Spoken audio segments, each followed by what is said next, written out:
ठीक है, तो हम अपनी आज की क्लास स्टार्ट करते हैं। आज का जो आपका क्लास डे है वो है डे 8। ठीक है जी। डे 8 की क्लास में अभी तक डे 7 की क्लास में हमने आप लोगों को क्या क्या पढ़ाया है। Rebonding, smoothening, keratin, Botox, nanoplastia, ठीक है, ब्लूटॉक्स काइंड ऑफ, और अपना कलरिंग सर्विस, सारी चीजों का हमने प्रैक्टिकल भी किया है और सारी चीजों की थ्योरिकल भी हमने कंप्लीट की। लेकिन कल जो हमने रिबॉन्डिंग स्मूथनिंग करी थी उसका हमने थ्योरिकल पार्ट अभी पूरा नहीं किया। हमने सीधा सीधा नॉर्मली स्मूथनिंग का प्रोसीजर किया था, लेकिन उसका थ्योरिकल पार्ट बाकी है।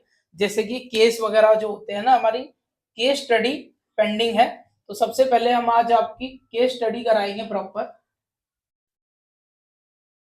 यहाँ पर रखते हैं हम बेस, जो कि नॉर्मल क्लाइंट हमारे पास अपना बेस लेकर आएगा। और यहाँ पर है उसका डिजायर, डिजायर कि उसको हेयर में क्या चीज चाहिए। सपोज करो यहाँ मैं एक टेक्सचर बना लेता हूँ कि आप लोगों को समझ आएगा आसानी से।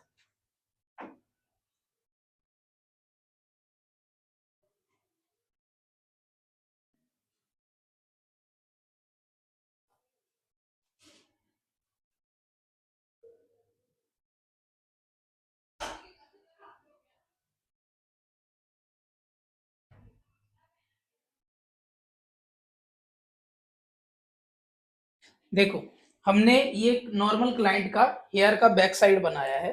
इसमें हम सबसे पहले तो एक नॉर्मल कंडीशन डालते हैं कि ये जो बाल है ये नॉर्मल हेयर है, वर्जिन। वर्जिन मतलब अनछुआ बाल, जिस पर कभी कोई मेहंदी नहीं लगी, कोई कलर नहीं लगा, किसी भी तरह का कोई केमिकल नहीं हुआ, उस बाल को वर्जिन माना जाता है। अब वर्जिन बाल पर आपका क्लाइंट अगर रिबॉन्डिंग कराता है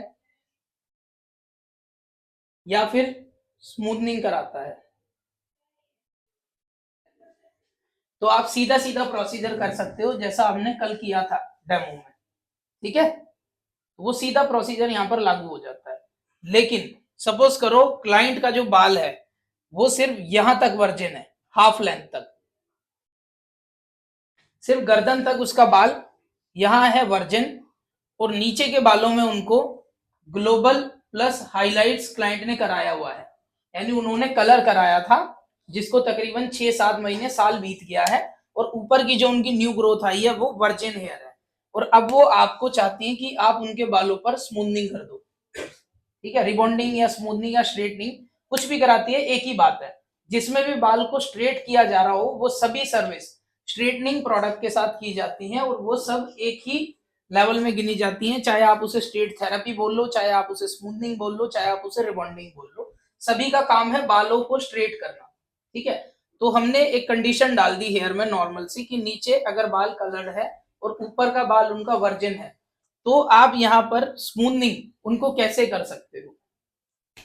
हमने आपको कल क्रीम पढ़ाई थी, 0 नंबर, 1 नंबर, 2 नंबर। फिलहाल ये 2 नंबर बंद हो गई है, तो 2 नंबर का ऑप्शन आप समझ लो खत्म हो गया आपके पास से। आपके पास सिर्फ 0 नंबर और 1 नंबर की क्रीम आपको अवेलेबल मिलेगी मार्केट में। 0 नंबर किन बालों के लिए होती है? थिक हेयर के लिए।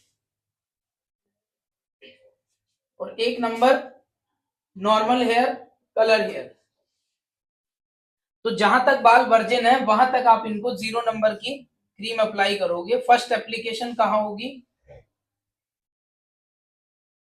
शोल्डर लेंथ, शोल्डर लेंथ तक आप इनको 0 नंबर क्रीम एप्लीकेशन करोगे, और नीचे के बालों में आप इनको 1 नंबर क्रीम एप्लीकेशन करोगे, वो भी कम से कम 5 से 10 मिनट का गैप देने के बाद।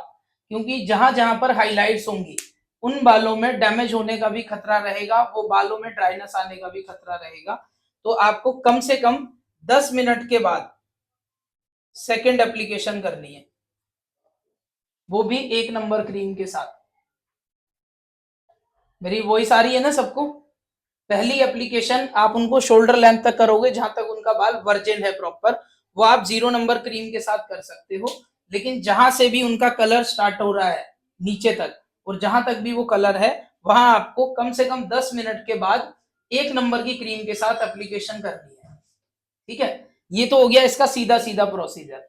लेकिन कई बार ऐसा होता है कि हमारे पास ये 1 नंबर की क्रीम भी अवेलेबल नहीं होती। तो इस सिचुएशन में हम क्या कर सकते हैं? इस सिचुएशन में आपको इस 0 नंबर क्रीम के अंदर मास्क प्लस कर देना है। आप इसमें थोड़ा सा मास्क डाल करके इसे माइल्ड करके नीचे यूज कर सकते हो, लेकिन कम से कम 15 से 20 मिनट के बाद। क्लियर है, समझ आ गया? आप मास्क डाल के भले ही अपनी तरफ से उसे माइल्ड कर रहे हो, लेकिन 0 नंबर की जो क्रीम की पावर है वो बहुत ज्यादा होती है, तो वो बहुत तेजी से आपके बालों का बॉन्ड लूज करने का काम करेगी, और जहां जहां से हाईलाइटेड हेयर होगा उसको डैमेज भी करेगी। ये श्योरिटी है इस बात की। तो जितना हो सके इस क्रीम को बड़ा ध्यान से आप लोग यूज करना। समझ आ गया आप लोगों को? देखो, ये हो गया आपका रिबॉन्डिंग प्रोसीजर कि आप इस तरह से इसको स्मूथनिंग कर सकते हैं। अब बेटर ऑप्शन क्या है इसमें? बेटर ऑप्शन है कि यहाँ पर आप सीधा सीधा नैनोप्लास्टिया दो क्लाइंट को कि मैडम आप नैनोप्लास्टिया कराओ, इससे आपका हेयर सेफ रहेगा, प्रॉपर स्ट्रेट नहीं होगा, लेकिन 60 to 70% आपको हेयर स्ट्रेट मिलेगा, मैनेजेबल स्ट्रेट आएगा, फोकस स्ट्रेट नहीं आएगा, बाल डैमेज नहीं होगा, इस बात की श्योरिटी दे सकते हो आप क्लाइंट को। जो प्रोसीजर मैंने आपको नैनोप्लास्टिया का लिखवाया था, अगर आप उस प्रोसीजर के साथ करोगे तो 1% भी बाल डैमेज नहीं होगा आपका।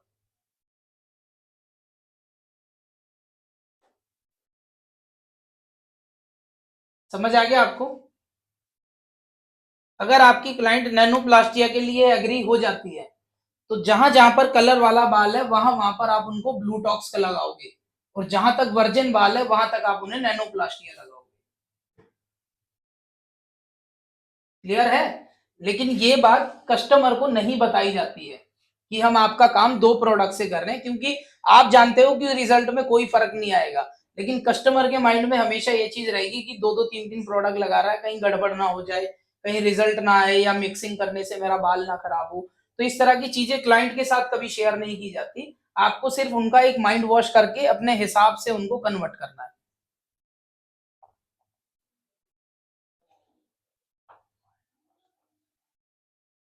चलो, अब इसमें एक और कंडीशन बढ़ाते हैं कि अगर आपका क्लाइंट नैनोप्लास्टिया के लिए ही मना कर दे, फिर क्या किया जा सकता है? अगर वो आपको कहे कि सीधा सीधा नहीं, मुझे नैनोप्लास्टिया कराना ही नहीं है, जो सर्विस मैंने बोली है आपको कि स्मूथनिंग कर दो, आप बस वही करो और उसी से रिजल्ट दो, तो आपको एक चीज क्लाइंट को हमेशा बोलनी है कि मैडम आपका हेयर स्ट्रेट होगा, लेकिन 90%, 100% स्ट्रेट नहीं आएगा। दूसरी चीज, बालों में 20% तक ड्राइनेस भी आएगी टिल हेयर में, यानी टिल मतलब नीचे का जो हेयर होगा, नीचे टिल एंड्स में थोड़ी सी 20-10% आपको ड्राइनेस महसूस होगी ही होगी, बिकॉज क्योंकि जो मैं कह रही हूँ या जो मैं कह रहा हूँ वो उस सर्विस के लिए आप मना कर रहे हो, और उसी सर्विस से आपका बाल सेफ हो सकता था। आप अपनी इच्छा से काम करा रहे हो, तो आपको थोड़ा बहुत अपने हेयर के साथ कॉम्प्रोमाइज करके चलना पड़ेगा। उसके बाद आप उन्हें सेफ्टी के लिए बोल सकते हो कि सेफ्टी प्रोसीजर में आप उन्हें दोगे होम केयर, कि अगर आप हमारे अकॉर्डिंगली अपनी होम केयर यूज करोगे तो शायद आपका बाल बेटर कंडीशन में आ जाए, धीरे धीरे आपको इश्यू नहीं आएगा। थोड़ी बहुत ड्राइनेस का मतलब ये नहीं होता कि आपका बाल जल जाएगा या आपका बाल बहुत ज्यादा खराब हो जाएगा। थोड़ी बहुत का मतलब है जो नेचुरल थोड़ी बहुत ड्राइनेस होती है बाल में, सिर्फ उतनी। आपका बाल जलेगा नहीं, बहुत ज्यादा ड्राई कंडीशन में नहीं जाएगा। आप धीरे धीरे जैसे अब आप हमारे अकॉर्डिंगली अपनी होम केयर यूज करोगे तो आपका हेयर वो भी रिकवर हो जाएगा, अच्छा हो जाएगा। अब अगर वो एग्री करती है आपकी इस बात को, तो आप उन्हें होम केयर में क्या प्रोडक्ट दोगे? आपको होम केयर में उन्हें देना होगा केराटीन वाला शैम्पू। केराटीन मतलब sulphate free shampoo. Sulphate free shampoo आपको यहाँ पर उन्हें देना होगा, यानी कि बहुत ही माइल्ड शैम्पू आपको उन्हें देना है। प्लस आपको उन्हें बोलना है कि आपको हर 15 से 20 दिन के अंदर अंदर हेयर स्पा जरूर कराना है। अगर आप हेयर स्पा कराओगे तो ये बाल बहुत जल्दी अपना रिकवर हो जाएगा, इसमें नरिशमेंट आ जाएगा, थोड़ा सा मॉइस्चर बढ़ेगा, तो आपका बाल अपने आप आपको स्ट्रेट तो दिखेगा दिखेगा, साथ ही साथ इसमें शाइन भी आ जाएगी, स्मूथ हो जाएगा हेयर आपका। क्लियर है सबको? ठीक है। अब इसी में चौथी कंडीशन बढ़ा देते हैं जी, कर देते हैं। सपोज करो कि आपका क्लाइंट आपको कहता है कि मुझे नैनोप्लास्टिया वगैरह नहीं कराना, ठीक है, आपको मैंने जो सर्विस बोली है आप सिर्फ वो करो। तो आपको भी अपनी तरफ से कस्टमर को ये बात समझा देनी है कि मैडम आप जो सर्विस बोल रही हो मैं वो सर्विस करने के लिए रेडी हूं, लेकिन आपका हेयर फोकस स्ट्रेट नहीं आएगा। ठीक है जी। दूसरी चीज, नीचे के हेयर में थोड़ी बहुत 10% 20% ड्राइनेस जरूर रहेगी, क्योंकि आप साथ में केराटिन वगैरह या कोई भी प्रोटेक्शन की चीज नहीं ले रहे हो और आप हमारी बात तो मान ही नहीं रहे हो, है ना। तो आप अपने हैंड पे ये चीज करा रहे हो तो वी आर नॉट रिस्पॉन्सिबल, तो थोड़ी बहुत ड्राइनेस रहेगी ही रहेगी। उसके बाद आप उन्हें समझाओगे कि ड्राइनेस का मतलब ये नहीं है कि आपका बाल मैं जला दूंगी या जला दूंगा। ड्राइनेस मतलब एक नेचुरल जो थोड़ी बहुत ड्राइनेस होती है बस वो रहेगी। वो भी जो मैं आपको होम केयर बताऊंगा या बताऊंगी आप उसके हिसाब से चलोगे तो आपका हेयर वो भी रिकवर हो जाएगा, वापस से ठीक हो जाएगा। क्लियर है।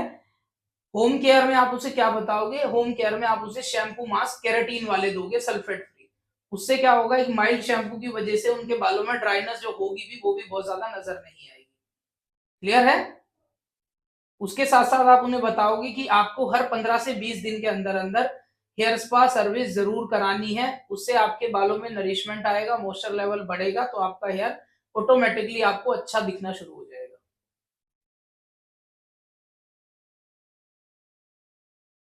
दीप्ति जी, समझ आ गया आपको।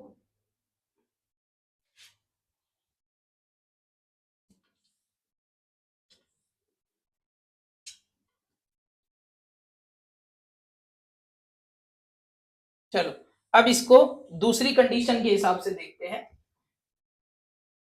कि नीचे का हेयर जो है ये स्ट्रेट है। नीचे क्लाइंट ने स्ट्रेट भी कराया हुआ है प्लस कलर भी कराया हुआ है, ग्लोबल प्लस हाइलाइट्स है नीचे, और नीचे की जो ऊपर का जो हेयर है वहां पर आ गई है उनकी न्यू ग्रोथ। और इस सिचुएशन में आपकी क्लाइंट आपको कहती है कि मैडम या भैया मुझे वापस से बाल पूरा स्ट्रेट कराना है। तो इस कंडीशन में आप बाल को कैसे स्ट्रेट करोगे।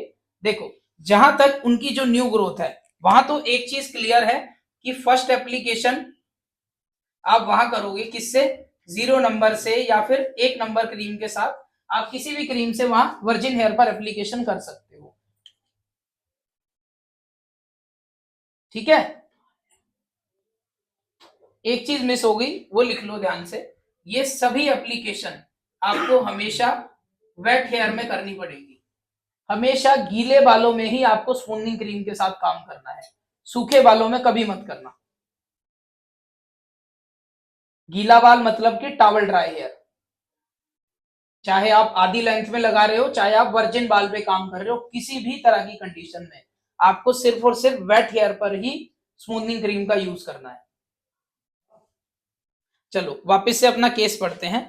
पहली एप्लीकेशन जहां तक बाल उनका वर्जिन होगा वहां तो आप 0 नंबर या 1 नंबर दोनों में से किसी भी क्रीम का यूज कर दोगे। जब इस क्रीम को आप पूरा लगा दोगे आफ्टर 10 मिनट्स, 10 मिनट के बाद आपको नीचे का बाल भी देखना पड़ेगा कि अब इसमें एप्लीकेशन करनी है या नहीं।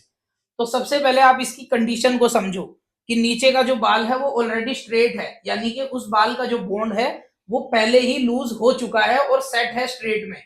तो यहाँ जो बाल पहले से स्ट्रेट है उसको आपको स्ट्रेट करने की जरूरत ही क्या है, जो न्यू ग्रोथ है आप बस उसे ही तो स्ट्रेट करोगे ना। तो नीचे की तरफ आपको यहाँ सेकंड एप्लीकेशन नहीं करनी। सेकंड एप्लीकेशन में आपको कुछ भी नहीं करना। जब ऊपर का बॉन्ड प्रॉपर लूज हो जाएगा, जब आप शैम्पू स्टेशन पे फाइनल वॉश के लिए क्लाइंट को लेकर के जाओगे ना, तो जो ऊपर लगी हुई क्रीम होगी उसी में आपको सर पे थोड़ा सा पानी डालना है और उस क्रीम को मल्सीफाई करके पूरा नीचे तक के बालों में 2 मिनट के लिए छोड़ देना है बस। इससे ज्यादा कुछ भी नहीं करना आपको। यानी कि नीचे के बालों में आपको specially section by section cream नहीं लगानी है। जो क्रीम ऊपर लगी हुई थी, जब पूरा बॉन्ड लूज हो जाए ऊपर वाले वर्जिन हेयर का, तो उसी क्रीम को थोड़ा पानी डाल के नीचे तक मल्सीफाई कर दो जैसे हम हेयर मास्क लगाते हैं, और 2 मिनट छोड़ के उसका फाइनल फिर रिंस कर दो जैसा अपना प्रोसीजर चलता है नॉर्मल। मैडम जब वॉश करते हो तो बिल्कुल लग जाता है, उसे कोई नहीं रोक पाता।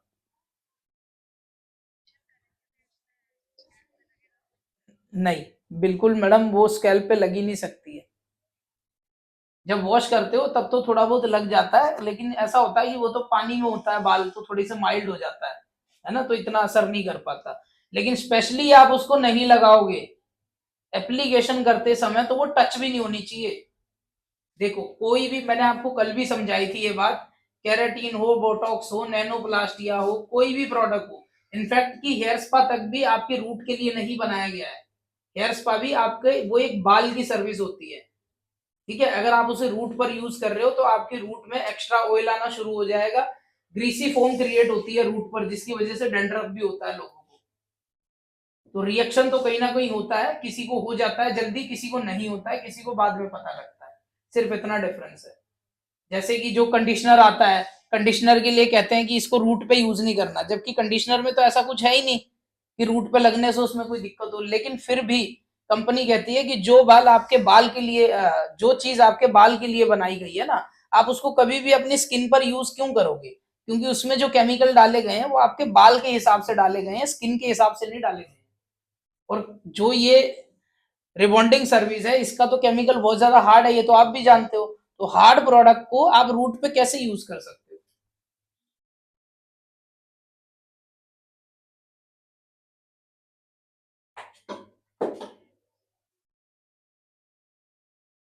तो मैडम, क्योंकि मैडम वो तो कंपनी ने बनाया है स्कैल्प के लिए ना, जो डैंड्रफ ऑयल बनाया है उन्होंने, वो डैंड्रफ कहाँ होता है? वो स्किन पे ही तो होता है। इसका मतलब वो जो लिक्विड वो बना के दे रहे हैं ना, वो काइंड ऑफ लिक्विड मॉइस्चराइजर समझ लो उसको एक तरीके का।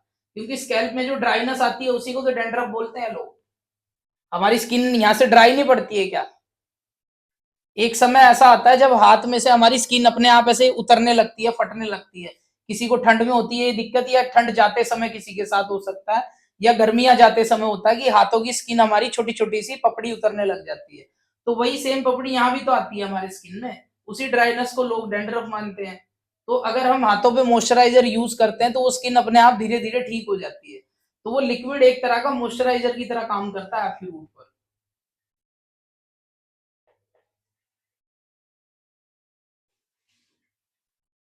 मैडम आप उसको कैसे भी लगा लो, पानी में लगा लो, चाहे क्रीम में लगा लो, चाहे डायरेक्ट लगा लो, वो चीज बनी स्कैल्प के लिए ही है और वो रूट पर कोई नुकसान नहीं देगी।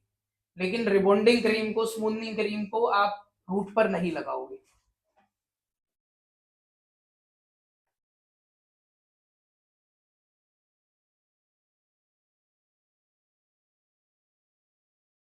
ठीक है, समझ आ गया आपको? आगे समझाऊं अब? ठीक है जी। तो नीचे के बाल जो ऑलरेडी स्ट्रेट है, वहां पर आपको दोबारा से एप्लीकेशन नहीं करनी है। सिर्फ शैम्पू स्टेशन पे वॉश करते समय आपको थोड़ा सा पानी डाल के उसी क्रीम को जो ऊपर लगा रखी है, उसी क्रीम को नीचे की तरफ थोड़ा सा मल्सीफाई करके 2 मिनट छोड़ना है और फाइनल अपना रिंस करके हेयर मास्क लगा देना है। ठीक है, क्लियर है सबको? हेयर मास्क का रिंस करने के बाद आपको पूरा प्रोसीजर पढ़ लेना अपना। आप ड्रायर करोगे, ड्रायर के बाद आप according to hair condition and texture आप आइनिंग करोगे क्लाइंट को, और आइनिंग के बाद सीधा सीधा न्यूट्रलाइजर लग जाएगा। लेकिन इसमें ये कंडीशन आती है कि ये न्यूट्रलाइजर भी जो लगेगा, ये न्यूट्रलाइजर कहाँ लगेगा? पूरे बालों पर, या जहां तक हमने क्रीम लगाई थी सिर्फ वहां तक? देखो, ये न्यूट्रलाइजर भी आपको जैसे जहां जहां पर ये फर्स्ट एप्लीकेशन हुई ना, यानी कि शोल्डर लेंथ तक, न्यूट्रलाइजर भी आपको सिर्फ और सिर्फ शोल्डर लेंथ तक ही लगाना है। बाकी जब आप इसका वॉश करोगे फाइनल, तो इसी न्यूट्रलाइजर को जैसे हमने क्रीम का वॉश किया था ना, पानी डाल के नीचे घसीट दिया थोड़ा सा और थोड़ी देर छोड़ के वॉश किया, सेम न्यूट्रलाइजर का भी आपको ऐसे ही करना पड़ेगा। थोड़ा सा पानी डाल के उसी न्यूट्रलाइजर को 2 मिनट पहले छोड़ दिया वहां पर शैम्पू स्टेशन पे, तब इसका न्यूट्रलाइजर का रिंस होगा फाइनल। उसके बाद हेयर मास्क लगेगा। जैसे क्रीम का वॉश हुआ वैसे ही न्यूट्रलाइजर का वॉश हुआ।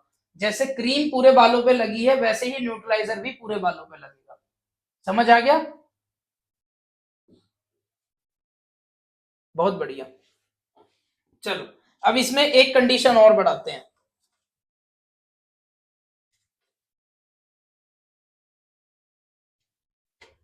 नीचे वाली कंडीशन सेम है, क्लाइंट का हेयर स्ट्रेट है, उन्होंने ग्लोबल प्लस हाइलाइट्स कराया हुआ है। लेकिन ऊपर की जो कंडीशन है वो वर्जिन नहीं है, ये भी कलर है, यानी कि वो रेगुलर अपना रूट टचअप वगैरह कराती है। और अब वो सलोन में आके आपको कहती है कि मुझे रिबॉन्डिंग या स्मूथनिंग करानी है, तो आप क्या कर सकते हो इस सर्विस में? यहां आपको सीधा सीधा बोलना है, नहीं हो पाएगा।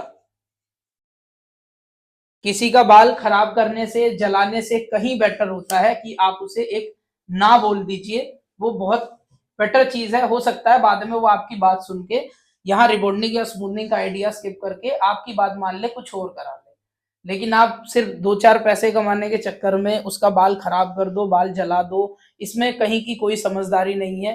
वो आपके पास बाद में कंप्लेंट करेगी, बार-बार आपको बोलेगी, सुनाएगी, 4 क्लाइंट आपके खराब करेगी। इसमें किसी का कोई फायदा नहीं है, ना आपका ना आपके क्लाइंट का। उसका तो नुकसान ही है बेचारे का, लेकिन फायदा आपका भी नहीं है। तो इससे कहीं बेटर होता है जब इस तरह की कंडीशन हो ना कि ऊपर क्लाइंट रूट टचअप करती है और नीचे का बाल कलर है और उसको अब स्मूथनिंग करानी है, तो साफ साफ लफ्जों में उसको आप मना करो कि मैडम ये सब आप मत कराओ। इसी तरह की कंडीशन के लिए असल में ब्लू टॉक्स बनाया गया है, अपना ब्लू टॉक्स ट्रीटमेंट, ठीक है, या W2 ट्रीटमेंट। एक तो मैंने नैनोप्लास्टिया बताया था आपको, नैनोप्लास्टिया होता है W1। W1 क्या है? नैनोप्लास्टिया। और W2 ट्रीटमेंट नैनोप्लास्टिया ही दूसरा वर्जन है जो कि कलर वाले बालों पर किया जा सकता है। जैसे नैनोप्लास्टिया है उसको हम सिर्फ वर्जिन बाल पर, मेहंदी वाले बाल पर करते हैं, लेकिन W2 जो नैनोप्लास्टिया है उसको आप कलर्ड वाले हेयर पर भी कर सकते हो। या फिर आपका ब्लूटॉक्स ट्रीटमेंट, ब्लूटॉक्स ट्रीटमेंट एक काइंड ऑफ बोटॉक्स की तरह काम करता है, जो आपके बालों को कभी भी डैमेज नहीं करेगा और स्ट्रेट भी करेगा, स्मूथ भी करेगा, रिपेयर भी करेगा। तो सीधा सीधा आप यहाँ पर ब्लू टॉक्स ट्रीटमेंट क्लाइंट को सजेस्ट कर सकते हो कि मैडम आपको मैनेजेबल स्ट्रेट मिलेगा, आप रिबॉन्डिंग स्मूथनिंग ना करा के सीधा ब्लू टॉक्स कराओ, मैनेजेबल स्ट्रेट आएगा बाल, रिपेयर होगा बाल, डैमेज नहीं होगा, हमारी श्योरिटी रहेगी खराब नहीं होगा बाल आपका।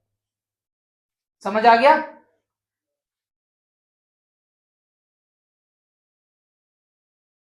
प्राशु जी समझ आ गया ना? जब भी क्लाइंट के हेयर की कंडीशन खराब हो, ऊपर से कलर है, नीचे भी कलर है, और वो चाहती है बाल स्ट्रेट हो, तो आप उसे मना करिए। आप अगर उसे मना करोगे तो शायद वो आप पर विश्वास कर लेगी कि यार ये बंदी ने पैसे कमाने के चक्कर में मुझे झूठ नहीं बोला, इसने सच सच बता दिया कि ये कंडीशन है और आप ये करा सकते हो, तो आपको इस तरह का रिजल्ट मिल जाएगा। बस इसके बाद तो फिर जो भी कंडीशन हो सिर्फ आपको मना ही करना है।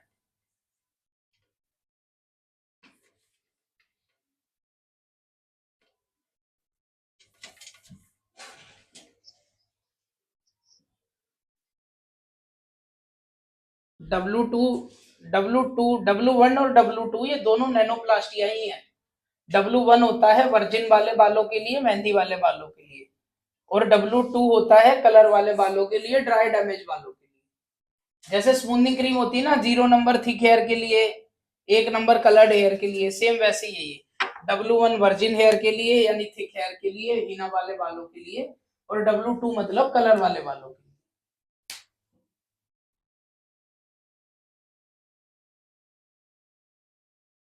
नैनोप्लास्टिया तो मैडम चला जाएगा, लेकिन ऐसा होता है कि नॉर्मल रूट टचअप करने वाली क्लाइंट कितना टाइम से वो नॉर्मल रूट टचअप कर रही है उस पर डिपेंड करता है ना।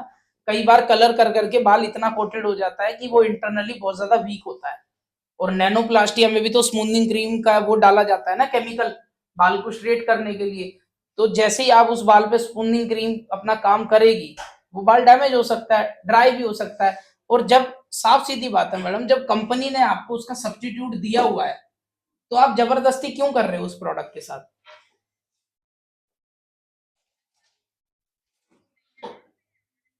तो ले लो ना। तो मैडम लो ना आप, लेना पड़ेगा आपको। अगर आप मार्केट में काम कर रहे हो तो आपको लेना पड़ेगा।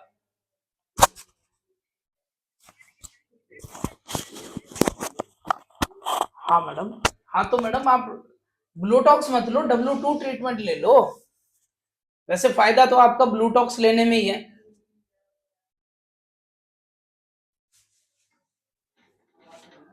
सिंपल बोटॉक्स कर सकते हो आप, कर सकते हो, बिल्कुल कर सकते हो, लेकिन वो ब्लूटॉक्स जितना स्ट्रेट नहीं देगा ना आपको, वो नॉर्मल स्ट्रेट देगा। देखो क्लाइंट को समझाने की बात है, अगर क्लाइंट आपके हिसाब से मान जाता है बात आपकी, तो फिर तो आप चाहे उसे केराटीन कर दो, कोई दिक्कत थोड़ी है उसमें। लेकिन क्लाइंट अगर ये कह रहा है नहीं नहीं जो मैं कह रही हूँ वो करो, तो फिर आपको उन्हें साफ साफ बता देना है कि ये कंडीशन होगी, आगे आपकी मर्जी है, आप कराओ चाहे मत कराओ बेशक से। क्योंकि अगर आपने उसे एक बार भी झूठ बोल दिया और उसके बाल में गड़बड़ हो गई, तो मैडम मुझे नहीं लगता वो महीने भर से पहले आपका पीछा छोड़ेगी। बिल्कुल झूठ क्यों बोलना, साफ साफ सीधे सीधे बताओ। बिल्कुल बिल्कुल।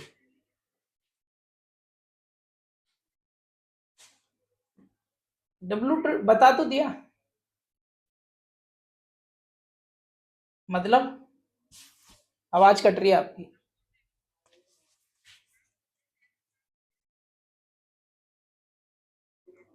अरे ऐसा होता है देखो, एक तो है ये W1, ये आया W1, ये है नैनोप्लास्टिया, ठीक है।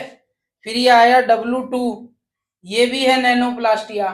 लेकिन फर्क सिर्फ इतना है, जो W1 है वो वर्जिन वाले बालों के लिए और मेहंदी वाले बाल के लिए होता है, और इसी का जो W2 ट्रीटमेंट है, यानी इसका जो दूसरा वेरिएंट बनाया कंपनी ने, वो कलर वाले बालों के लिए है बनाया, और नॉर्मल जो ड्राई डैमेज बाल हो उनके लिए बनाया।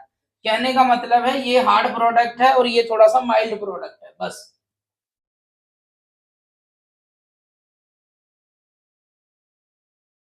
जी उस पे लिखा होगा, ये W1 W2 लिखा होगा।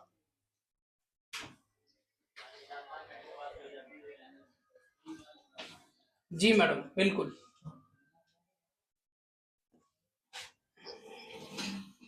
W3 नहीं आता मैडम, W3 नहीं आता मैडम।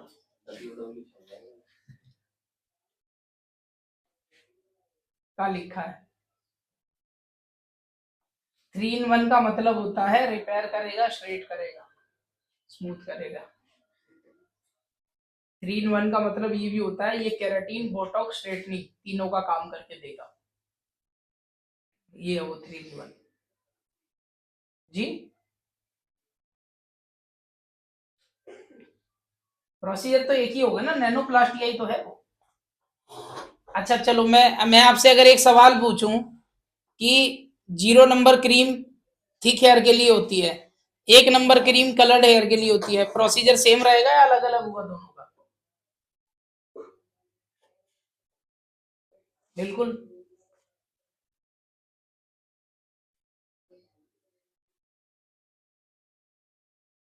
हाँ दिख तो रहा है, लेकिन ये है क्या ये? नहीं नहीं, नहीं ये नहीं है, ये नहीं है मैडम वो। अरे मैडम आप गूगल, मैडम वो 2 इसलिए लिखा है, इसका जो 1 होगा वो उसका शैम्पू होगा, प्री शैम्पू, और 2 जो होता है वो खुद ट्रीटमेंट है। ये 3 नंबर इसका वापिस से वो होगा पोस्ट शैम्पू, जो करने के बाद होता है ट्रीटमेंट, और 4 नंबर इसका हेयर मास्क या कंडीशनर होगा। तो इनको नंबरों में बांटा जाता है। क्या लिखा है?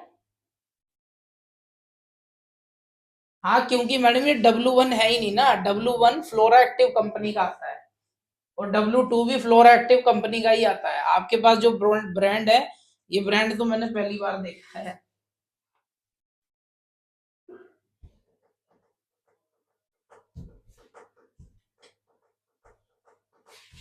जी बिल्कुल पहुंच जाते हैं। जी पूछिए।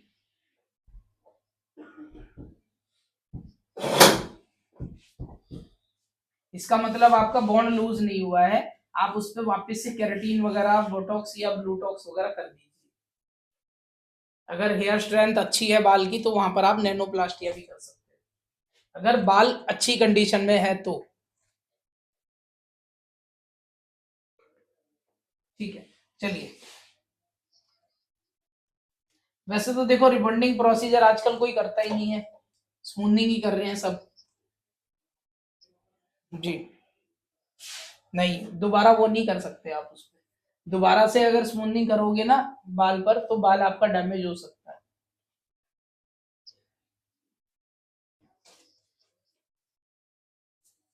हाँ कम से कम 6 महीने। जी ज्योत्सना जी पूछिए जल्दी।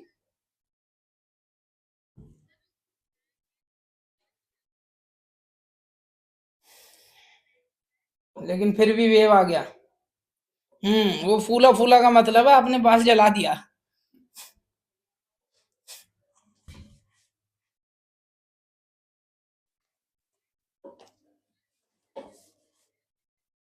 इसका मतलब उसके बालों का बॉन्ड दिखता ऐसा है कि हो गया, लेकिन वो नहीं हुआ होता। और इसी बात के लिए मैंने आपको समझाया था कि जब आपको ये लगे ना बॉन्ड हो गया, तब भी आप 2-4 मिनट हमेशा बाल को एक्स्ट्रा छोड़ दो, और वॉश करने से पहले बाल हमेशा मल्सीफाई किया जाता है।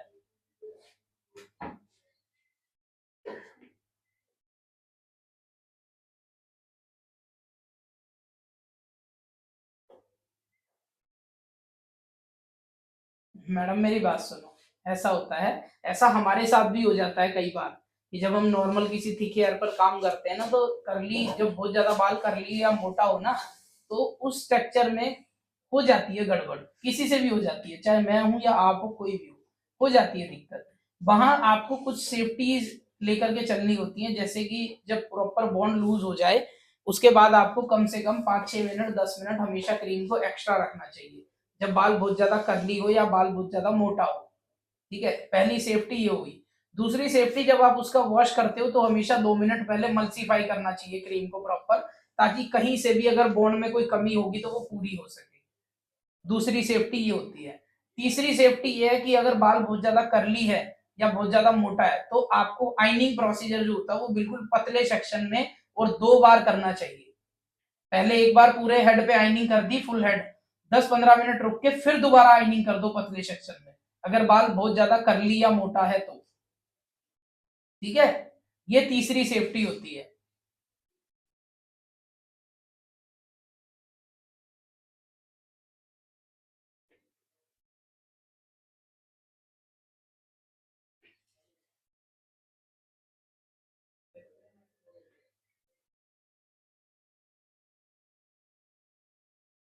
शाइन का तो इससे कोई लॉजिक नहीं है, इससे लॉजिक है सिर्फ बॉन्ड प्रॉपर लूज करने का। किसी भी चीज की मल्टीप्लिकेशन से वहां पर सिर्फ हीट पैदा हो सकती है, शाइन पैदा नहीं हो सकती। अच्छा, आप जब कलर मल्टीफाई करते हो तो कलर आता है या शाइन आती है? बस फिर शाइन कैसे आ जाएगी?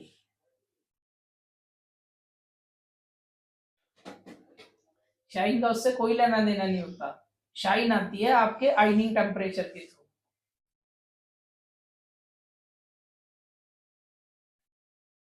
जी,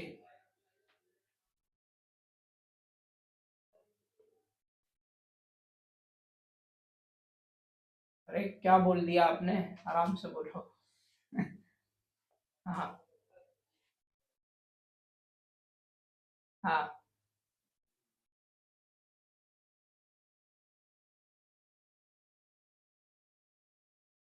नहीं वो डिपेंड करता है, सबका अपना अपना तरीका होता है लगाने का। मैंने आपको जैसे ग्लोबल कलर लगाना सिखाया था, अब हर कोई बंदा ऐसे थोड़ी लगाता होगा, कुछ लोग पहले उसमें कोम मारते होंगे तब प्रोडक्ट डालते होंगे, कुछ लोग मेरी तरह सीधा अप्लाई कर देते होंगे। ठीक है, स्मूथनिंग क्रीम का भी सेम ही होता है, वो भी ग्लोबल कलर की तरह तो लगती है, वो भी ना तो वो रूट पे टच होता है कलर, ना ही स्मूथनिंग क्रीम रूट पे टच होती है। तो या तो आप इसे पहले ही कोम मारो फिर क्रीम लगाओ, या फिर क्रीम लगा के मल्सीफाई करो लास्ट में कोम मारो, तो सब अपने तरीके से करते हैं उसको।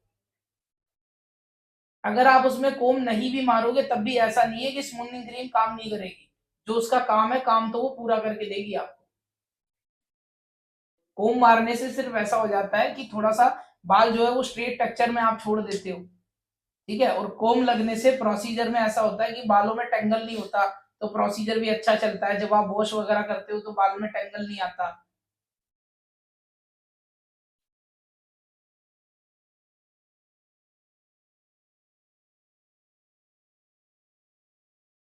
ठीक है, चलिए आगे बढ़ते हैं हम। अब आता है हमारा नेक्स्ट टॉपिक आज की क्लास का, जिसे कि आप लोग कैरा शाइन और कैरा स्मूथ के नाम से जानते हैं लोग इसे।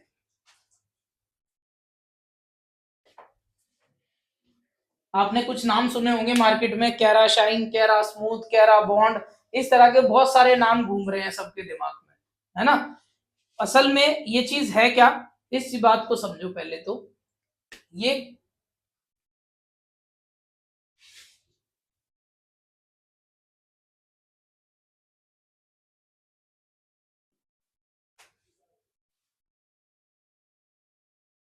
कैरा शाइन और कैरा स्मूथ, तो ये कैरा शाइन और कैरा स्मूथ होती क्या है, ये किसी कंपनी ने नहीं बनाया। ठीक है, इस बात का ध्यान रखना। कैरा शाइन, कैरा स्मूथ, कैरा बॉन्ड या इस तरह कैरा से रिलेटेड जितनी भी चीजें है ना, ये एक तो किसी भी ब्रांड ने नहीं बनाया, इस बात का ध्यान रखना। क्लियर है? इसको बनाया है हेयर ड्रेसर्स ने।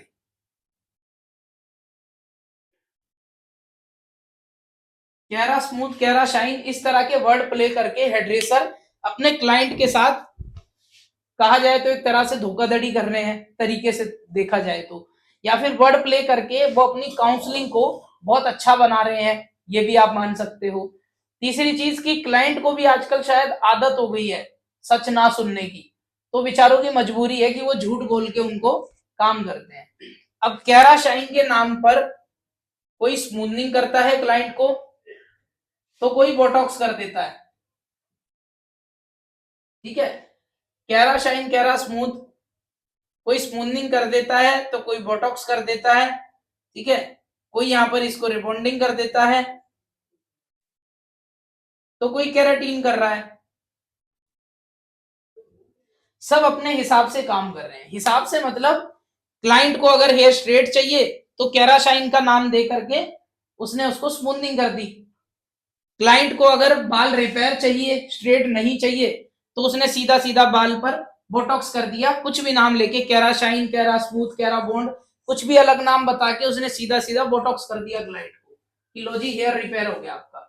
उसके बाद उसने कोई अलग नाम बता दिया, कैरा शाइन, कैरा स्मूथ, कैरा बोटा, कैरा, कुछ भी मान लो, अपने हिसाब से सब नाम ले रहे हैं। तो किसी भी नाम लेकर कोई भी वर्ड प्ले किया उसने, और क्लाइंट ने कहा कि मुझे हेयर स्ट्रेट भी चाहिए प्लस रिपेयर भी चाहिए, तो उसने रिबॉन्डिंग, स्मूथनिंग या फिर केराटिन क्लाइंट को कर दिया। जैसे स्मूथनिंग केराटिन करते हैं ना हम लोग, हम तो जैसे मैं हूं, मैं तो सच बता के करता हूँ कि मैडम पहले स्मूथनिंग होगी फिर केराटिन होगा। अब किसी नए हेयर ड्रेसर के पास या नॉर्मल कोई बंदा है जिसके पास क्लाइंट पहुंच गया और उसने कहा कि भैया मेरे हेयर पर मुझे हेयर स्ट्रेट चाहिए लेकिन रिबॉन्डिंग या स्मूथनिंग नहीं करानी, तो उसकी मजबूरी हो गई, बेचारा नाम ही नहीं ले सकता वो क्लाइंट के सामने। अब बताए तो क्या बताए।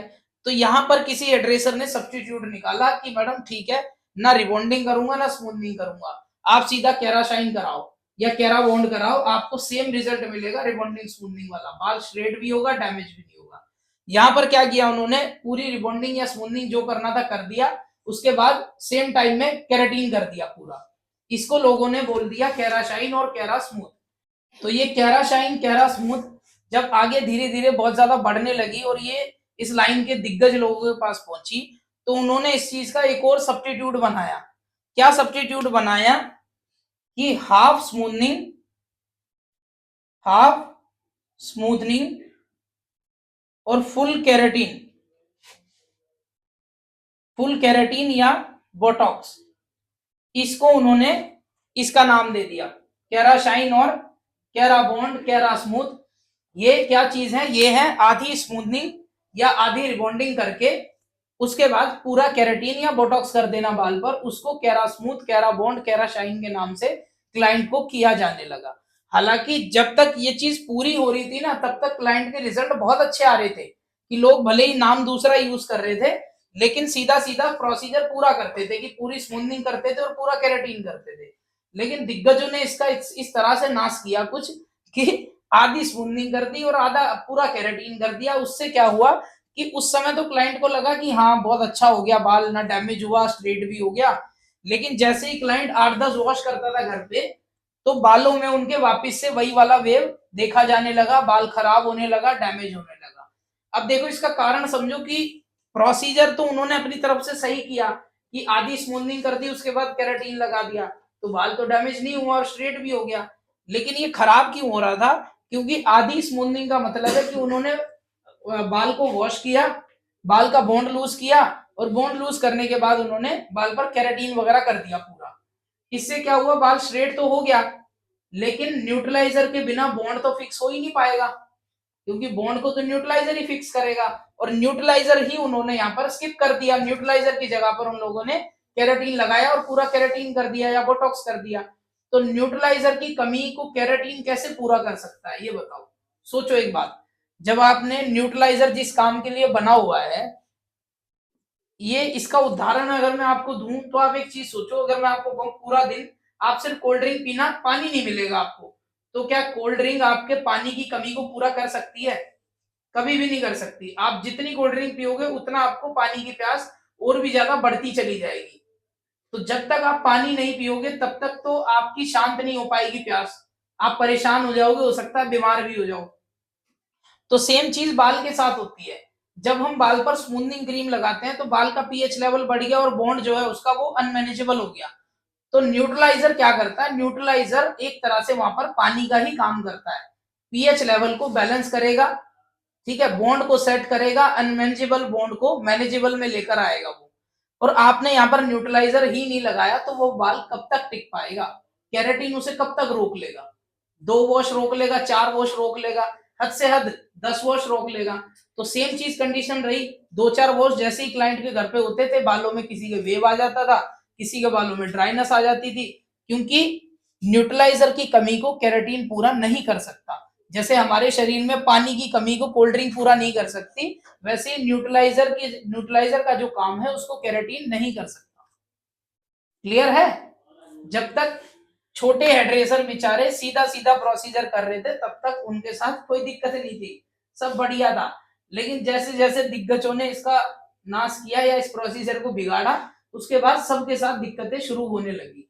तो इस चीज का आप लोग भी ध्यान रखना कि जब भी आप कैराशाइन कैरा बॉन्ड के नाम पर क्लाइंट को थोड़े ज्यादा पैसे लेकर रिबॉन्डिंग या स्मूथनिंग करो, तो आप पूरा प्रोसीजर करना, न्यूट्रलाइजर को कभी भी स्किप मत करना, बीच में पूरी स्मूथनिंग करना और पूरा ही केराटिन करना, ठीक है, आधा आधा अधूरा काम मत करना, उससे दिक्कत होगी।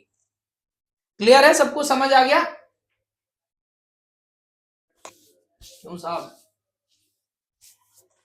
जी। स्मूथनिंग के बाद हैंड टू हैंड भी आप केराटिन कर सकते हो, या 8-10 घंटे के गैप के बाद करो तो और ज्यादा बेटर रहता है, बाल को थोड़ा सा रिलैक्स मिल जाता है, ठंडा हो जाता है बाल थोड़ा सा, ठीक है। वैसे तो न्यूट्रलाइजर लगने के बाद बाल में कभी कोई दिक्कत होती नहीं है, क्योंकि न्यूट्रलाइजर उसको सेट कर चुका होता है। उसके बाद भी आप चाहो तो कर सकते हो, लेकिन आइनिंग टेम्परेचर बहुत ही आपको माइनर यूज करना पड़ेगा।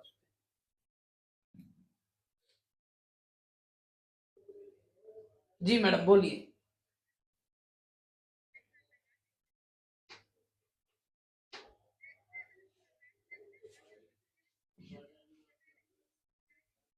हाँ कर सकते हो, क्या दिक्कत है? जब सेम डे कर सकते हो तो अगले दिन भी कर सकते हो। जब आप सेम डे करोगे तो क्या वॉश करोगे? एक बात बताओ, जब हम सेम डे, मैडम मेरी बात तो सुनो, जब आप सेम डे करते हो तो आप स्मूथनिंग का जो न्यूट्रलाइजर का रिंस करते हो, रिंस करने के बाद ही गीले बालों में केराटिन लगा देते हैं कुछ लोग, तो कुछ लोग सुखा के लगा देते हैं, शैम्पू तो तब भी नहीं करते। तो अगर वो अगले दिन भी आती है तो आप बिना शैम्पू किए भी केराटिन कर सकते हो, कोई दिक्कत नहीं है बाल में। रिजल्ट जैसा होता है वैसा ही रहेगा, केराटिन का जो काम है वो अपना पूरा काम करके देगा आपको।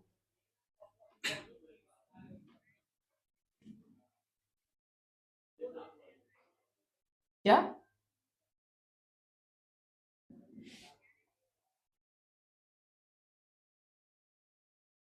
केराटिन 6 से 8 महीने स्टे करता है? अरे मैडम, आजकल के केराटिन 4 महीने रुक जाए यही बहुत बड़ी बात है। अरे ये तो, मैं तो वैसे मेरे हिसाब से तो 2 महीने ही रुकते हैं, फिर भी आप 8 कह रहे हो तो मैं कह रहा हूँ 4 महीने रुक जाए, ये बहुत बड़ी बात समझ लेना।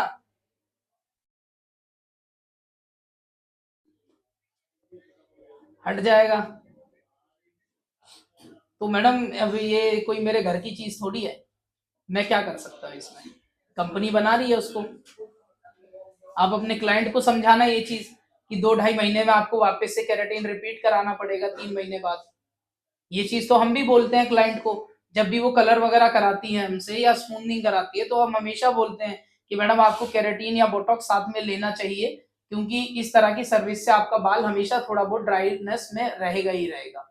अगर वो नहीं मानती है तो भी हम उसको ये कहते हैं कोई बात नहीं, चलो आप मत कराओ, लेकिन अगर आपको ऐसा लगे कि बालों में थोड़ी बहुत ड्राइनेस है तो आप तुरंत ही केराटिन करा लेना। और अगर वो करा लेती है हमसे उसी टाइम तो फिर हम बोलते हैं कि मैडम 3 महीने बाद आपको यही सर्विस सेम केराटिन दोबारा से कराना पड़ेगा, क्योंकि इसकी लाइफ जो है वो 3 महीने 4 महीने से ज्यादा नहीं होती।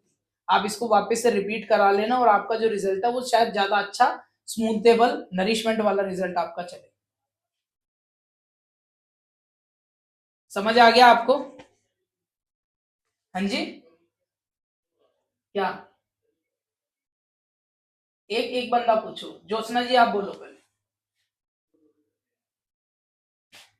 जी बिल्कुल कर सकते हो, एक ही मैंने समझाया आपको बोटॉक्स केराटिन क्या चीज है। जी मैडम पूछिए।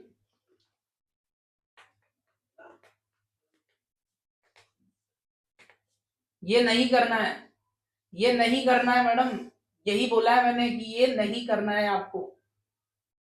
अगर प्रोसीजर करो तो पूरा करना, पूरी स्मूथनिंग करना और पूरा केराटिन करना, आधा काम नहीं करना है, ये इसीलिए बताया था।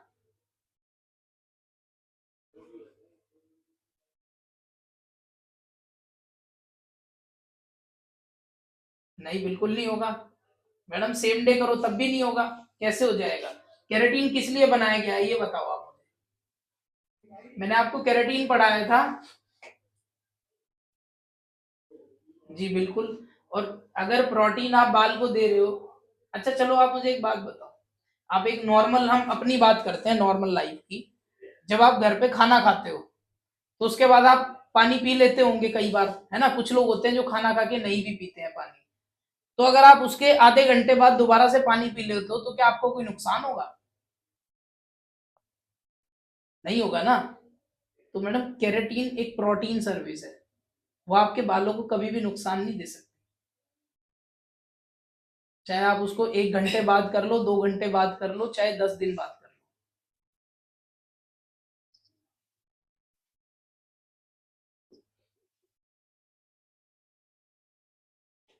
तो मैडम पैसे भी तो ले रहे हो आप उससे, तो मैंने तो आपको बोला ही नहीं कि आप झूठ बोलो, मैं तो कह रहा हूँ आप सच बोल के काम करो। अगर एक बात सोचो, बुरा मत मानना, अगर मैं आपको ये केराशाइन नहीं बताता तो आपको ये हो जाता कि उन्होंने बताया नहीं, सिखाया नहीं। मैं तुम्हें बता रहा हूँ, इससे पहले भी मैंने आपको सच बोल दिया कि ये चीज आपको करनी नहीं है, फिर भी आप वही सवाल कर रहे हो कि प्रोसीजर तो बड़ा हो जाएगा। अब इसमें मेरी तो कोई गलती है ही नहीं मैडम, मेरा तो फर्ज है आपको बताना, सिखाना। करना है या नहीं करना है ये आपका अपना मुद्दा है।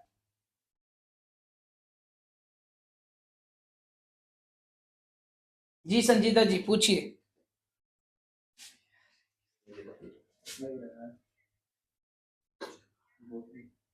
हम्म। किसमें, न्यूट्रलाइजर में? नहीं, न्यूट्रलाइजर में आप क्या डाल सकते हो मैंने लिखवाया था, ठीक से याद करो, इसका मतलब आप थ्योरी नहीं पढ़ते हो। जी, फ्लैक्स ट्रीटमेंट डाल सकते हो, जब भी बालों को आपको ऐसा लगे बाल डैमेज है, बाल को खतरा है, तो आप न्यूट्रलाइजर में ओला फ्लैक्स का यूज कीजिए, उससे आपके हेयर बॉन्ड स्ट्रांग हो जाएंगे और बालों में शायद ड्राइनेस भी ना आए। स्मूथनिंग से वो इसलिए होता है मैडम, क्योंकि जब क्लाइंट का हेयर नॉर्मल होता है ना तो उनके बालों में हमेशा टेंगल होता है, बाल उलझा रहता है, या वो लोग जूड़ा बना के रखते हैं, है ना? तो क्या होता है कि बाल तो पहले भी टूट रहा होता है, लेकिन स्मूथनिंग में क्या होता है, स्मूथनिंग में बाल स्ट्रेट हो जाता है, और नॉर्मल बाल हमेशा बंधा रहता है, वेवी होता है, तो बाल अगर टूटा भी तो वेवी बालों में कहीं ना कहीं फंसा रह गया, और जब वो कोम करती है तब बाल निकलता होगा। लेकिन स्मूथनिंग में बाल हमेशा प्रॉपर स्ट्रेट हो गया और स्मूथ टेक्सचर में है, तो बाल जैसे ही यहाँ से टूटता है वो फिसल के बिल्कुल नीचे गिर जाएगा, और कस्टमर को ऐसा लगता है कि स्मूथनिंग के बाद मेरा बाल बिल्कुल यूं निकल रहा है, ऐसे ही करते हैं वो, यूं बिल्कुल ऐसे निकल रहा है बाल। तो असल में वो बाल पहले भी ऐसे ही निकल रहा था, लेकिन पहले उनके गंदे बालों में वो उलझ जाता था, बाद में वो स्मूथनिंग की वजह से बाल स्ट्रेट हो गया है, स्मूथ हो गया है, और फिसल के नीचे गिर रहा है, दैट्स इट, इससे ज्यादा और कुछ नहीं। स्मूथनिंग से आप सोचो हेयरफॉल कैसे हो सकता है, जो चीज आपने रूट पर टच ही नहीं करी उससे हेयरफॉल कैसे हो जाएगा? हेयरफॉल तो रूट से होगा ना, बाल अगर बीच से टूट रहा होगा ना तो आपकी स्मूथनिंग में फॉल्ट हो सकता है, कि हो सकता है आपने बाल ओवर प्रोसेस कर दिया इसलिए टूट रहा है, लेकिन जो चीज रूट से हो रही हो वहां पर तो आपने कुछ लगाया ही नहीं है, तो आपका क्या फॉल्ट है उसमें? हेयर ग्रोथ स्मूथनिंग के बाद? नहीं, हेयर ग्रोथ भी ज्यादा नहीं होती, ये भी एक मिथ है।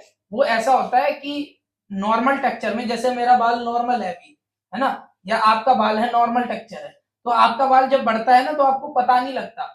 अगर आपका बाल कलर है तो ब्लैक बाल आएगा, आपको पता लगेगा मेरा बाल थोड़ा सा बढ़ गया, है ना? और स्मूथनिंग में क्या होता है, स्मूथनिंग करने की वजह से बाल स्ट्रेट हो गया बिल्कुल, और जो नॉर्मल ग्रोथ है वो थोड़ी इतनी स्ट्रेट आएगी, वो तो वेवी आएगी।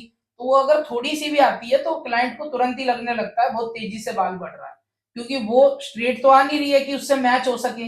नॉर्मल बाल तो जब बढ़ता है तो उससे मैच हो जाता है, लेकिन स्मूथनिंग वाला बाल तो एकदम स्ट्रेट होता है, शाइनी होता है, स्मूथ होता है, और जो न्यू ग्रोथ आती है वो नेचुरल आएगी जैसी आती है आपकी, तो क्लाइंट को बहुत तेजी से ऐसा लगता है कि मेरी ग्रोथ जो है वो बढ़ गई है, लेकिन ये एक बस एक मिथ है, ये सिर्फ नजर, कहते हैं नजरों का धोखा है बस।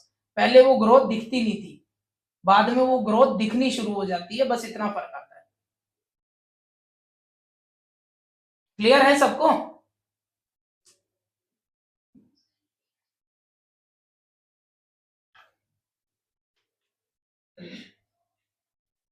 मैडम मैं स्मूथनिंग के तकरीबन 6,000 रुपए ले लेता हूँ। आप कितने लेते हो ये बताओ?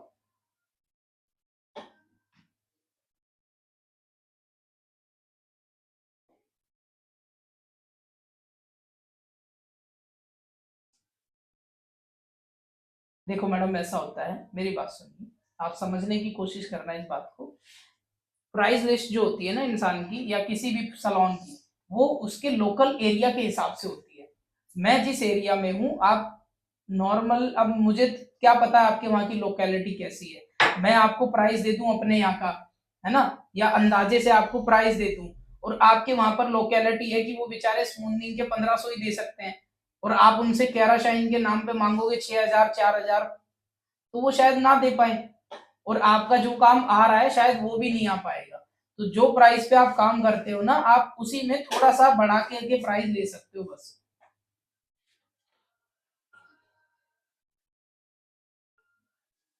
अरे मैं आपको बताता हूँ, मेरी बात सुनो, आपके वहां स्पूनिंग का क्या प्राइस है ये बताओ?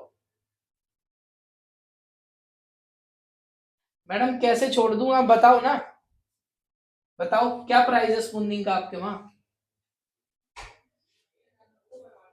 मैडम अलग कितना है, 50,000 रुपए है?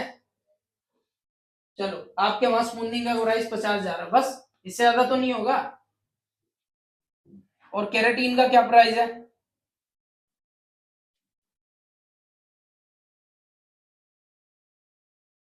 मैडम, मैडम आप गलत समझ रहे हैं, आप मेरी बात को, मेरी बात समझने की कोशिश कीजिए। मैं अगर आपको प्राइस बताऊंगा तो मैं तो अपनी लोकेलिटी का बता सकता हूँ, आप अपना प्राइस मुझे बताओगे नहीं तो मुझे कैसे पता लगेगा मैडम, मैं आपको क्या आइडिया दूं? आप बता ही नहीं रहे हो। फिर भी मैं, चलो मैं आपसे पूछ नहीं रहा, आपने एक आइडिया दे दिया, मैं आपके यहाँ स्मूथनिंग का प्राइस 50,000 रुपए है, और केराटीन का भी प्राइस सपोज करो 50,000 रुपए ही है, ठीक है। अब आप इसको जब सिंगल सर्विस करते हो तो 50,000 रुपए लेते हो, ठीक है, या सिंगल आप केराटीन करते हो तो 50,000 रुपए लेते हो। अब अगर आप किसी क्लाइंट को ये दोनों सर्विस किसी एक नाम से दे रहे हो, जैसे कैराशाइन, ठीक है, इन दोनों का प्राइस आपके हिसाब से 1,00,000 रुपए होता है ना, तो आप अपने क्लाइंट से बता तो नहीं सकते कि मैं आपको दो सर्विस कर रही हूँ, नाम तो आपने एक लिया है कैराशाइन, लेकिन आपको पैसे तो आप सोचो कि उतने ही लूं जितने दो सर्विस के होते हैं, तो हो सकता है उसको लगे कि नहीं नहीं ज्यादा है, तो आपको यहाँ पर डिस्काउंट करके काम लेना पड़ेगा, यानी कि जो टोटल अमाउंट आपका बन रहा है, जो भी बन रहा हो, चाहे वो 5,000 रुपए बन रहा हो, चाहे 10,000 रुपए बन रहा हो, चाहे 2,500 रुपए बनते हो आपके वहां दोनों प्राइस, तो आपको ये सर्विस ज्यादा से ज्यादा अगर 2,500 की होती है तो आप 3,000 में दे देना। अगर 3,000 की आप दोनों सर्विस करते हो, रिबॉन्डिंग और कैरेटीन, तो आप ये सर्विस 3,500 रुपए में उनको दे देना, एडवांस बोल के कि भाई ये जो कैराशाइन सर्विस है ये एडवांस है, ठीक है मैडम।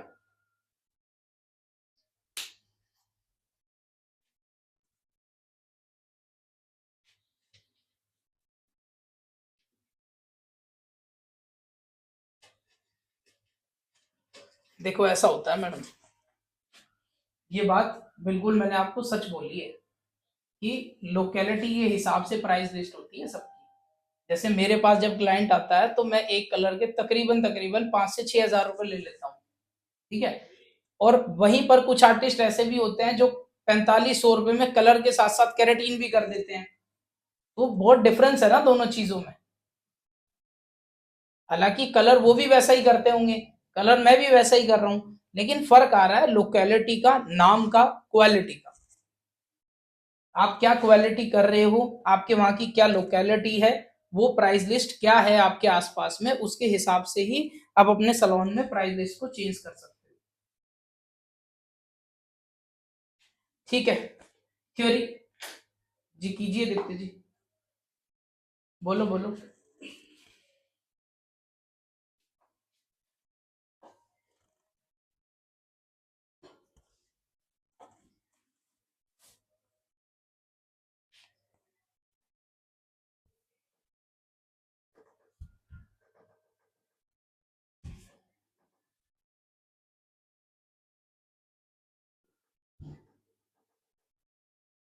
कुछ नहीं देंगे, क्या दोगे?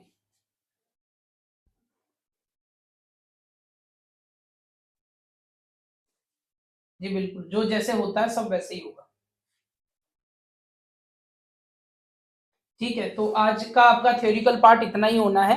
ठीक है, आज मैं आपको एक टेक्निक और बताऊंगा, जैसे कि मनी पीस वगैरह किया जाता है, आपको पता हो तो, और ओम्ब्रे कैसे किया जाता है, ये हम आज की क्लास में सीखेंगे। ठीक है, डमी लगाओ फटाफट से। देखो जी, सबसे पहले मैं आपको मनी पीस बांधना सिखाता हूँ। फॉइल पेपर चाहिए और प्रोडक्ट।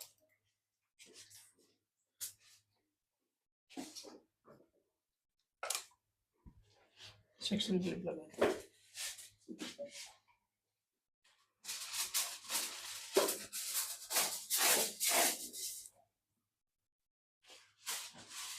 सबको वॉइस आ रही है ना मेरा?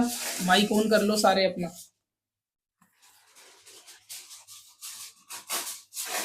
देखो, मनी पीस आप लोगों ने हमेशा यहाँ ऐसे फ्रंट पर ही देखा होगा कि फ्रंट वाली ये दो लेयरों पर ऐसे करके कलर आ रहा होता है कुछ क्लाइंट्स को। तो यहाँ पर ये जो कलर आ रहा होता है इसको बोलते हैं मनी पीस। तो ये मनी पीस कैसे किया जाता है, इसकी क्या टेक्निक है, ये हम आज आप लोगों को सिखाएंगे कि मनी पीस की टेक्निक क्या होती है। देखो, यहाँ से सबसे पहले आपको अपना पूरा क्राउन सेक्शन निकाल लेना है, ऐसे जैसे नॉर्मल क्राउन एरिया निकलता है ना। ये एक साइड मैंने अपनी क्राउन एरिया निकाल लिया। और अगर मैं इस क्राउन एरिया को, सपोज करो कि ये मेरा क्राउन एरिया आ गया, और इस क्राउन एरिया को अगर मैं यहां से ऐसे करके ट्राइंगल शेप में, यानी कि डायगोनल सेक्शन में, अगर मैं इसको यहां से ऐसे कलर कर दूंगा ऐसे, तो बाद में यही जो बाल है यहाँ फ्रंट की तरफ से पतला सा ऐसे कलर होकर के नजर आएगा। और ये सेम पार्ट आपको यहां से भी करना होता है। तो ये दोनों लट ऐसे करके कलर होकर के आती है बीच में, इसको बोला जाता है मनी पीस। क्लियर है सबको? परफेक्ट तरीका मनी पीस का यही होता है जो मैं आज आप लोगों को बता रहा हूँ। बाकी इसको करने का देसी तरीका भी है, वो भी बता दूंगा इसके बाद।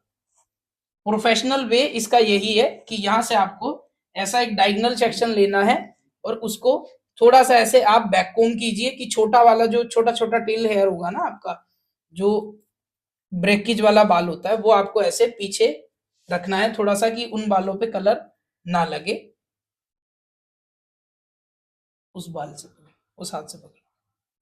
ये देखो ब्रेकेज हेयर आपको, ये देखो ये सारा जो बाल दिख रहा है ना, ये ब्रेकेज हेयर है, ये सारा हमने नीचे दबा दिया। और जो पूरी लेंथ का बाल है सिर्फ उसको आपको यहां से ऐसे कलर करना है।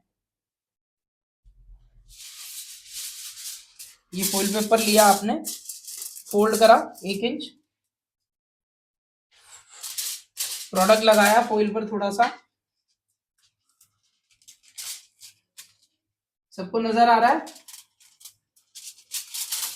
जवाब दो मुझे, वॉइस नहीं आ रही है किसी की भी? जी, कुछ इस तरह से आपको बस यहाँ पर सीधी सीधी एप्लीकेशन कर देनी है, और कुछ भी इसमें तिया पाँच नहीं करना है। छोड़ दो। देखो, फ्रंट का जो फॉइल होता है, अगर आप इसको पूरा सीधा ऐसे छोड़ोगे तो ये तो उनका फेस ढक देगा क्लाइंट का। तो आपको यहाँ पर इसको ऐसे छोटा करना होता है आधा, कुछ इस तरह से इसको छोटा करो, और फिर आप इसको ऐसे छोड़ सकते हो। अब ये उनकी आईज से ऊपर रहेगा और उनको इरिटेट नहीं करेगा। सेम यही डायगोनल सेक्शन अब हम यहाँ निकालेंगे। कुल मिला के वही कल वाली बात है कि हम यहाँ पर भी आज ऐसे वी बनाएंगे। जो ये वी सेक्शन निकल के आगे का बाल होगा उसको हमें कलर करना होता है।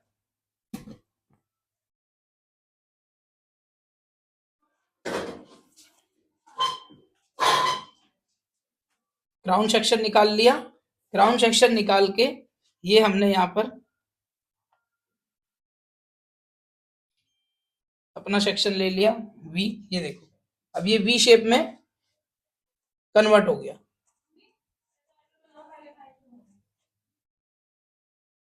ये बाल है हमारे पास, इसको हमने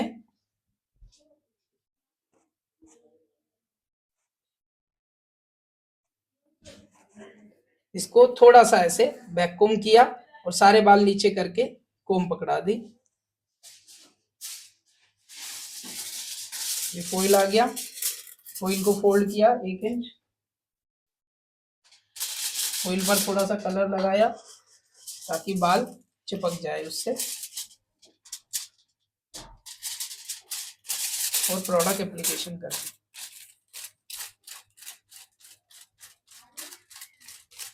अरे मैडम ये तो प्लास्टिक का हेयर है, ये डमी है।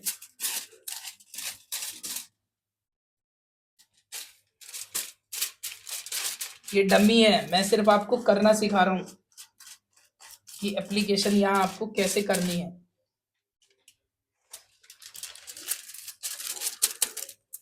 क्योंकि मैडम ये प्लास्टिक है इसलिए सिल्की दिखता है, ओरिजिनल हेयर इतना सिल्की स्मूथनिंग के बाद भी नहीं होता।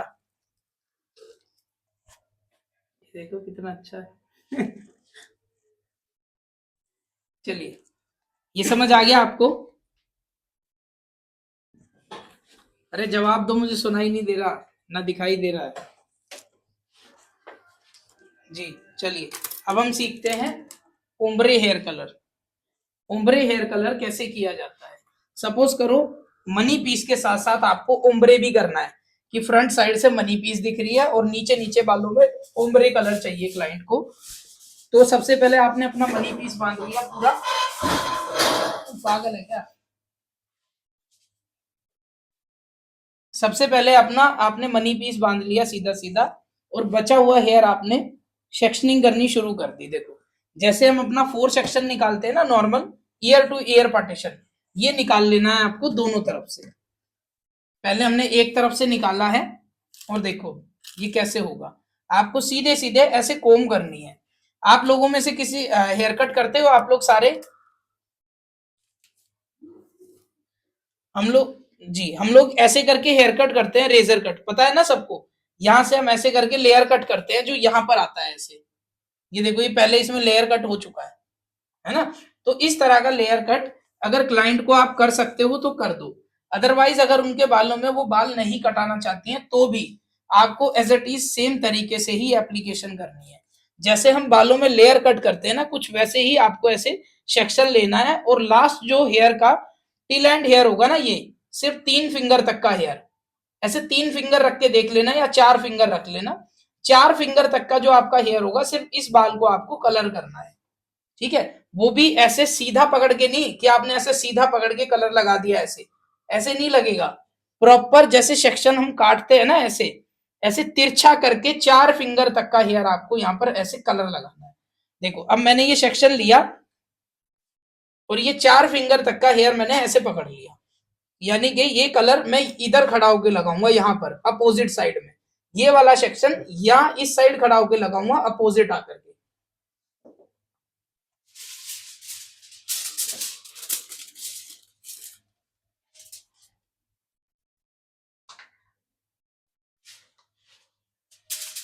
ये देखो ये मैंने हेयर पकड़ा हुआ है यहाँ काटने के हिसाब से, और मैं इसको कलर लगाऊंगा बिल्कुल अपोजिट साइड आकर के।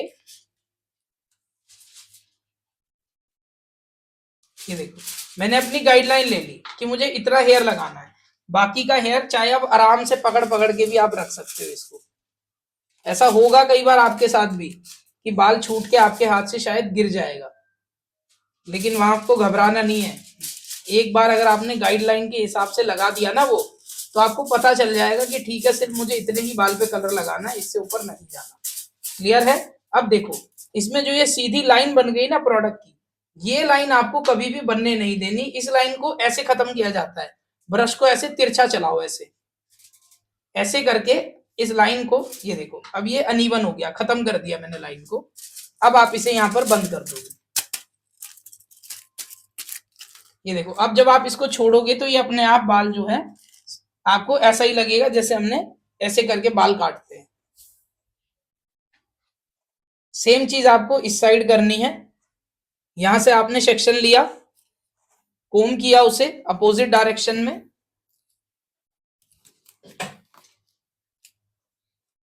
और जैसे हम नॉर्मल काटने के लिए सेक्शन लेते हैं ना, वो सेक्शन लेकर के आपको यहां कलर करना है।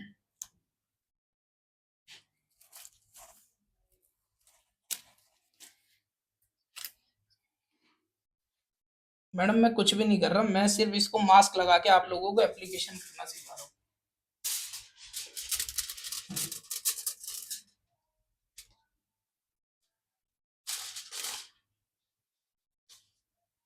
क्लास डिस्कनेक्ट तो नहीं हुई? हो जाएगी। सारे माइक ऑन रखो अपना। ये देखो, सिर्फ लास्ट जो 4 फिंगर यानी कि 2.5 से 3 इंच का जो टिल एंड हेयर है ना, सिर्फ उसको आपको कलर करना है बस। चाहे आप डायरेक्ट कलर कर रहे हो, चाहे आप ब्लीच करके कर रहे हो, जो कलर करना है सारे हर तरह का कलर करना मैंने आपको सिखाया है। जो भी कलर आप कर रहे हो उसके हिसाब से आप बाल को प्रिलाइट कर रहे हो तो प्रिलाइट करना, डायरेक्ट कलर लगा रहे हो तो डायरेक्ट लगाना, लेकिन लगेगा सिर्फ इतने ही पार्ट में जितने में मैं आपको लगाना बता रहा हूँ। क्लियर है सबको? ये देखो अनइवन कर दिया, ऑयल बंद कर दिया अपना।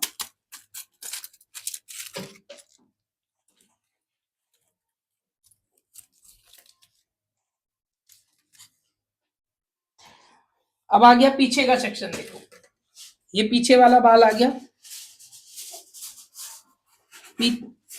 नजर आ रहा है सबको? ये पीछे वाला बाल आ गया। पीछे वाला बाल भी आपको सेम बीचों बीच से पार्टीशन में डिवाइड कर लेना है अलग अलग। सेम जैसे आपने फ्रंट वाले बाल में एप्लीकेशन की है ना, कि ये वाले बाल की इधर लाके एप्लीकेशन की और इधर वाले बाल की इधर लाके एप्लीकेशन की, सेम आपको पीछे वाले बालों में करना है। क्लियर है सबको? यहां से पूरा सेक्शन एक ही बार में आपको ऐसे ले लेना है और यहां पर ला करके जहां पर भी ये बाल ऐसे इसके बराबर में आ जाएगा फॉइल के, सिर्फ उसके बाद का बाल आपको कलर कर देना है 10 सेट, इससे ज्यादा कुछ नहीं करना आपको। और ये जो टेक्निक है आपकी, ये इतना सुंदर आपका मर्जेबल लुक आएगा हर एक बाल की। सपोज करो यहाँ पर अगर ये बाल है तो इस बाल की सिर्फ इतने टिप्स में ही कलर नजर आएगा और कोई भी ऐसे सीधी लाइन नहीं आएगी, हमेशा मर्जेबल लुक में आएगा आपका ओम्ब्रे। क्लियर है सबको?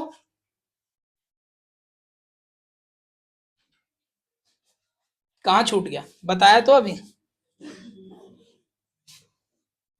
हाँ जी, वॉइस आ रही है मेरी सबको? ठीक है। तो मैंने मनी पीस बताया है और ओम्ब्रे टेक्निक आप लोगों को बताई है। बहुत सिंपल सी है, कोई मुश्किल नहीं है।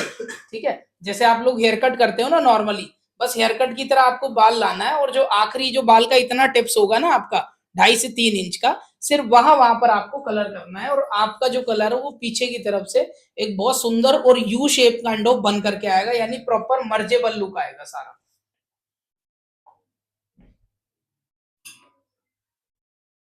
मनी पीस जो आजकल आप लोग देखते हो फिर फ्रंट पे सिर्फ 2 लट ऐसे कलर होकर के आ रही होती है, वो मनी पीस होता है।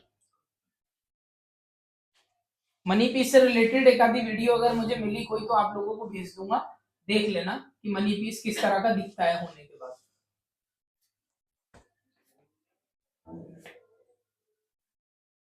नहीं, ऐसा नहीं। जो कलर हम बालेआज में या हाइलाइट्स में करते हैं वही कलर हमें मनी पीस में करना होता है अकॉर्डिंग टू फेस स्ट्रक्चर। ये बात आपकी सही है, अकॉर्डिंग टू फेस स्ट्रक्चर आपको मनी पीस का कलर डिसाइड करना होता है, या फिर क्लाइंट अपने हिसाब से भी करा लेती है कई बार। कुछ लोग आजकल कहते हैं कि पूरा बाल ब्लैक कर दो और यहाँ से सिर्फ ऐश कलर का मनी पीस कर दो, तो ये क्लाइंट की अपनी चॉइस होती है, वो कुछ भी करा सकता है, उसके बाल है, अगली पैसे दे रही है।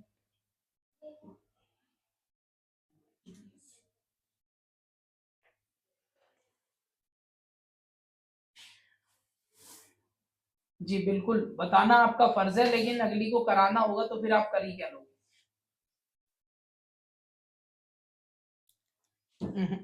मैडम ऐसा होता है फेयर स्किन पे तो आप कुछ भी कर दो सब अच्छा लगेगा, दिक्कत हमेशा डार्क स्किन टोन पर ही होती है, और डार्क स्किन टोन पर आप वाइब्रेट टोन में ना जाके कूल टोन में रहो, उतना ज्यादा अच्छा रहता है।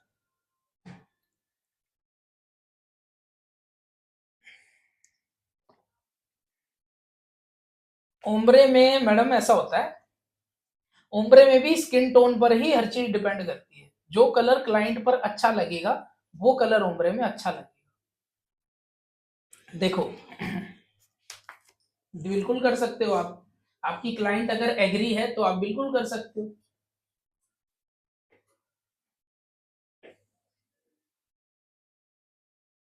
जहां जहां पर पहला ऐसा होगा ना, सपोज करो कि आपने आधे बालों में एक कलर लगा दिया फिर आधे में दूसरा कलर लगा दिया, ऐसे होगा।